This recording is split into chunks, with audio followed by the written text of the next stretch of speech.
महाराष्ट्र राज्याचे माजी मंत्री, परळी विधानसभेतून लाखोच्या संख्येने निवडून आलेले राष्ट्रवादी काँग्रेस पक्षाचे ज्येष्ठ नेते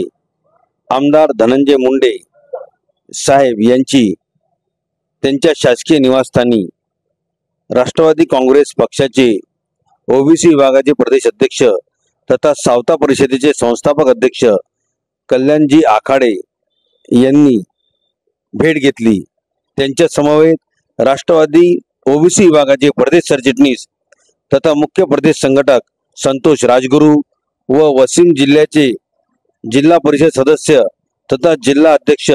सावता परिषदेचे वाशिम जिल्हा अध्यक्ष यावेळी कल्याण आखाडे यांनी धनंजय मुंडे यांचा शाल व श्रीफळ देऊन सत्कार केला।